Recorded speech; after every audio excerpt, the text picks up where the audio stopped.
Olá, meus colírios, começando mais um colírio relatório aqui, pintando nossa tela. E eu sou o Ricardo Cortes Lopes e hoje eu vou apresentar aqui o relatório de uma pesquisa que eu fiz, tá? Faz um tempo atrás, numa revista de uma faculdade pequenininha, que fala sobre capitães do mato, né? Bom, a gente for falar do mato histórico, que lá da época do anterior à abolição da escravidão, ele existiu de fato, tá? A gente tem ali um monte de indivíduos que cumpriram essa função, tá? A gente vai falar dessa função aqui mais pra frente, mas a polêmica é, será que existem capitães do mato contemporâneo, tá? E será que isso existe de fato? A gente vai ver que muitas pessoas usam esse xingamento, tá? Você é um capitão do mato dos dias de hoje. Será que isso existe de verdade? O que será que essas pessoas responderam? Será que é uma categoria de classificação das pessoas que classificam umas às outras? Tudo isso a gente vai ver no vídeo de hoje. Já não esquece ali de apertar no curtir. Se possível, comentar. Comentar ajuda muito no algoritmo. E eu gostaria muito que vocês comentassem e falassem o que vocês pensam sobre o assunto. Porque semana passada eu botei o vídeo que eu tava falando de coisas de violência e coisa assim. E daí eu tive que botar no mais 18. E botar mais 18 é como se não tivesse colocado o vídeo, né? Não circulou pra ninguém. Então eu agradeço se vocês fizerem essa gentileza de curtir, comentar e, se possível, passar adiante pra gente conversar sobre esse assunto, tá? Eu tô colocando aqui uma questão que a sociedade conversa também, então eu acho que é uma maneira que a gente tem de contribuir para o debate público, tá? Mas vamos começar então apresentando o que a gente vai fazer e o texto de referência, tá? O texto de referência, então, ali, ó, de que modo o Capitão do Mato contemporâneo pode ajudar a entender interpretações sobre o racismo brasileiro, na revista Investe, tá? De 2021 esse artigo, tá? Uns 3 anos. E, bom, o que, que eu vou fazer nesse artigo, tá? Esse artigo ele apresenta as pessoas que chamaram alguém de Capitão do Mato, tá? Vou apresentar figuras públicas, porque essas figuras públicas elas têm uma biografia que eu consegui encontrar, tá? E eles apresentam a vida dessas pessoas, quando foram chamadas, que argumentos foram utilizados para chamar eles de Capitão do Mato e qual a resposta deles com relação a ser chamado de Capitão do Mato, tá? Então o texto tá aqui, eu vou colocar na descrição também para vocês poderem acessar. Quem tiver interesse, né, em maiores detalhes, porque aqui eu vou apresentar bem rapidinho, tá? Não vai ser aprofundado. Mas eu só quero mostrar um pouco a ideia, tá? Bom, Capitão do Mato Histórico, então a gente tem uma pintura aqui. E eu não cheguei a pesquisar o que é essa pintura. Eu botei mais como uma ilustração, né? Do trabalho do indivíduo ali que conseguiu capturar. Conseguiu o objetivo dele, que era capturar aquele escravizado, tá? Bom, o Capitão do Mato Histórico, ele foi uma medida adotada depois de Palmares, tá? Que depois de Palmares não se conseguiu fazer mais um quilombo tão grande como aquele quilombo, né? E os senhores de escravos, eles conseguiram montar uma espécie de exército de... Então, tem o Capitão do Mato, tem o Sargento do Mato, tem um monte dos homens do mato ali, que nem vocês veem nessa citação, tá? E o que vai acontecer é que o Capitão do Mato ficou o mais famoso, tá? Tanto que a gente nem sabe que tem os outros e chama de Capitão do Mato, a gente chama a figura histórica de Capitão do Mato, mas por costume, porque a gente não pensa por que ele se chama Capitão do Mato. Mas o que acontece? Eles são uma milícia especializada em caça de escravos fugidos, tá? E na destruição de quilombos. Então, realmente um exército, tá? Você vê ali, Cabo do Mato, Capitão do Mato, Gênero do Mato, Capitão do Mato, Moro do Mato, tudo isso, tá? E daí a questão é, esses capitães do mato, provavelmente, em muitos casos, eles eram ex-escravizados que se tornaram capitães do mato, tá? Daí eu não sei dizer daí qual seria a trajetória de montagem de chegar nesse cargo, se seriam alforriados ou não, se seriam. Não sei dizer, tá? Porque isso aí. Quem vai dizer com detalhes é um historiador especialista nesse período histórico, porque é uma minúcia bem desse período histórico. Inclusive, se tiver algum que tiver esse conhecimento, comenta aí. Que é conhecimento, tá? Não é só o vídeo que é conhecimento. O comentário também é. Então tá. Essa é a figura histórica que as pessoas vão acusar as outras de serem, tá? Então, tipo, você é um capitão do mato. Então, essa é a acusação. A primeira figura que eu trago aqui é o Fernando Holliday, tá? O Fernando Holliday, ele a história que ele contou ali é que é pouca história comparando com o volume de informações que eu achei das outras pessoas, mas ele começou no MBL e agora tá meio nebuloso se ele continua no MBL. Bom, ele saiu do MBL, tá? O MBL ele teve um posicionamento muito forte, né? Contra o Bolsonaro depois que ele foi eleito. E ele saiu do MBL e agora, nesse momento, eu não sei qual que é o. Onde é que por onde ele anda, tá? Mas o que interessa pra pesquisa é o Ciro Gomes. O Ciro Gomes, em um determinado momento, chamou ele de Capitãozinho do Mato. Ele usou essa expressão lá, tá? Capitãozinho do Mato, tá? E daí, nisso, ele foi processado pelo Fernando Holliday, tá? E daí, o que aconteceu? Ah, esse blog aqui que falava dos Capitães do Mato contemporâneos, ele fala que ele foi processado e o Fernando Holliday, ele ele não chegou a se proteger publicamente sobre isso, mas teve o filósofo Paulo Cruz defendeu ele, tá? Eu vou mostrar depois como é que é a crítica dele. Mas basicamente ele fala que a questão de ser chamado de Capitão do Mato é uma maneira de criar uma senzala ideológica, tá? Então como é que funciona esse argumento da pessoa? Você cria uma senzala ideológica para negros, para eles não serem adotarem determinado posicionamento político, tá? Então, isso vai gerar a crítica de que, na verdade, quem está sendo o capitão do mato é a pessoa que está chamando a pessoa de capitão do mato. Tá limitando o campo de possibilidades do indivíduo acreditar no político, alguma política, alguma religião, coisa assim, tá? Independente de concordar ou não com a opinião, essa é a crítica e a resposta. Então, continuando, Marcelo Marrom, então, ele foi chamado de neo-capitão do mato pela filósofa Djamila, tá? Djamila Ribeiro. E ele deu uma resposta para essa no Pânico, tá? Eu transcrevi. E daí ele fala ali, né? Que ele faz piadas que podem ser tiradas de contexto. Por isso que ele não falou que. Ele não falou assim. Ele foi por um lado de dizer que ela teve um engano com relação a isso, tá? Porque ele falou que nos shows dele ele conta piadas que começam de um jeito e depois vão para outro. Então não é que ele é racista com as pessoas negras. Ele tá argumentando que eles, se tu tira do contexto o que ele tá falando, o setup da piada poderia ser considerado racista, mas daí o punchline é justamente contra o racismo para gerar reflexão. Então ele tá falando que ele faz isso nos shows e que provavelmente alguém passou só a parte do setup e daí a Djamila Ribeiro pensa que ele prega o racismo, quando na verdade ele faz o humor com racismo, só que é um humor de segunda ordem, tá? Então a ideia é essa, tá? Ele foi chamado de neo-capitão, ele disse que ficou triste com isso, tá? E nesse caso ele foi chamado por uma filósofa que também é militante.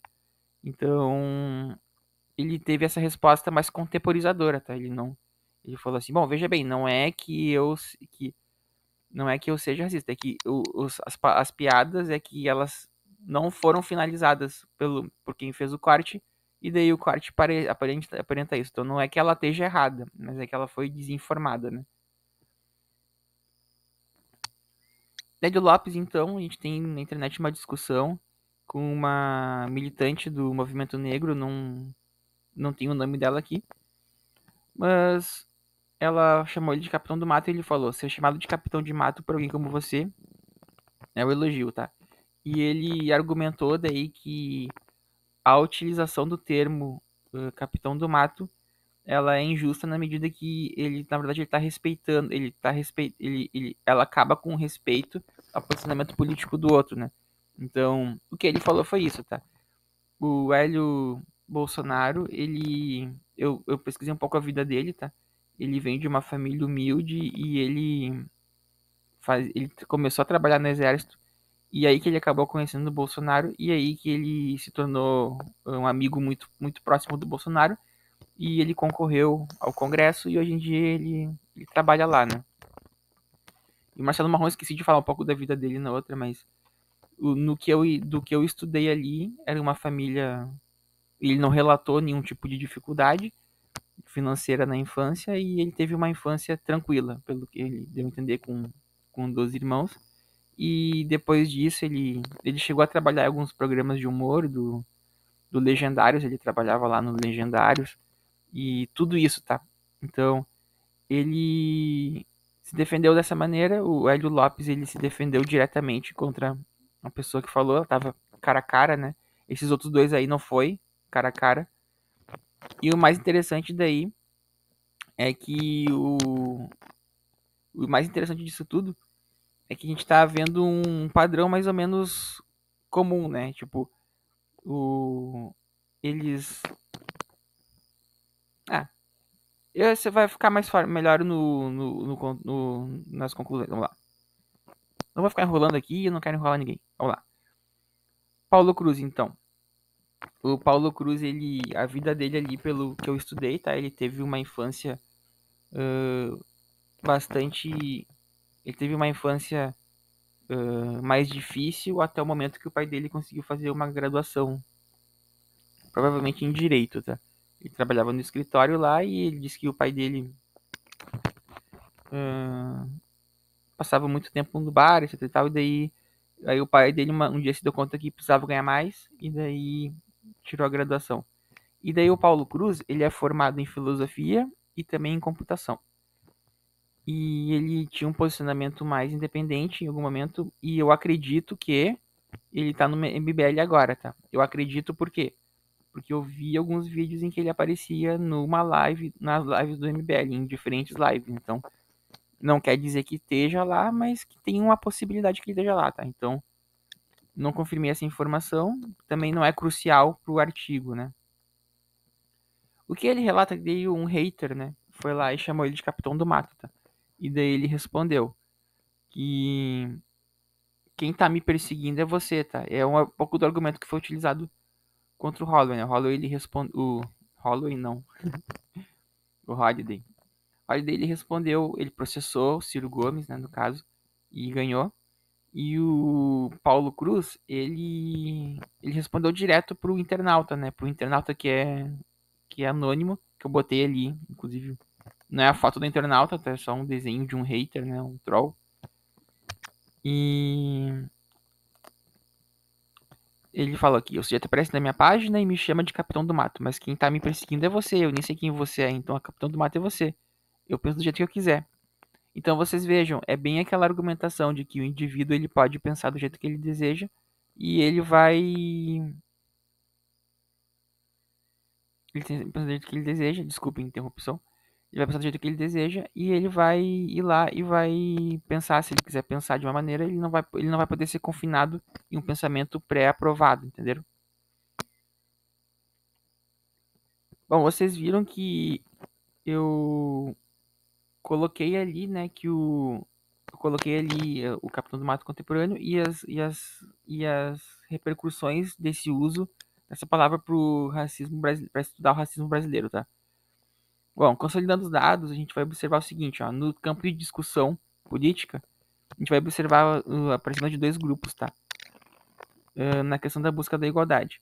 Com relação ao racismo, tem o grupo disruptivo e o grupo integrativo, tá? O grupo do disruptivo, ele afirma que existem grupos contra grupos, tá? Então a gente tem ali negros contra brancos, tá? Já o integrativo é mais indivíduos contra indivíduos. Então não quer dizer que tem um grupo por trás planejando a ação. Quanto à desigualdade, a sociedade pro grupo disruptivo, ela é uma sociedade fechada, né? Estrutura de dominação. Ela tá ali, ela é fechada no sentido de que o acesso aos recursos, ela tá fechada, não é um acesso possível, né? Mais ou menos que nem uma sociedade estratificada da Idade Média. Enquanto a integrativa da sociedade aberta, tá? Que daí evidencia uma heterogeneidade comportamental. Então, o pessoal da concepção integrativa, ele pensa assim. Dimensão da análise. A gente tem uma macro e histórica, então os disruptivos, eles focam muito de acordo com o que surgiu a partir do Capitão Mato, eles focam muito na dimensão macro e histórica.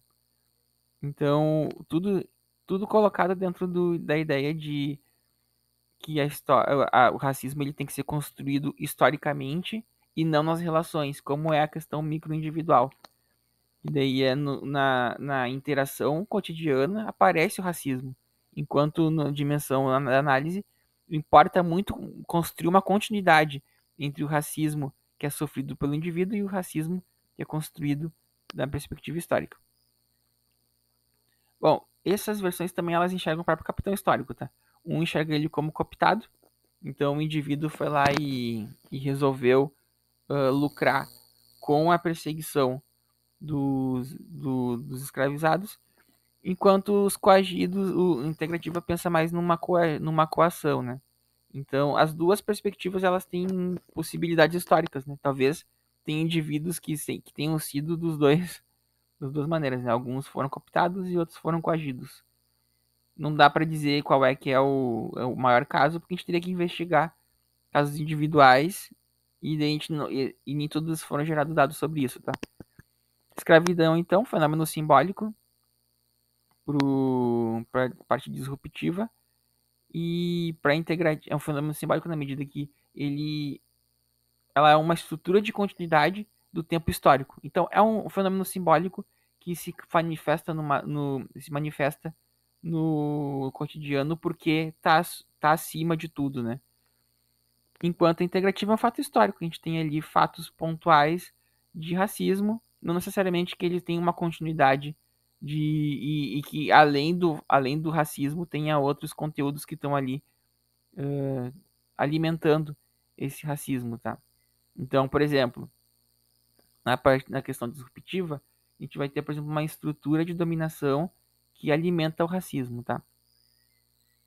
Bom, então, por essa semana é isso, tá? Vocês encontram mais detalhes mesmo, bastante detalhes, no artigo que eu fiz aqui mais breve, tá? E eu fiz uma apresentação aqui mais breve para vocês terem uma ideia do que tem no artigo. E a princípio é isso, então. Curte, comenta e compartilha, isso me ajuda muito e ajuda a página a crescer. Então, tipo, eu agradeço muito. Então tá, até o próximo relatório, se cuidem.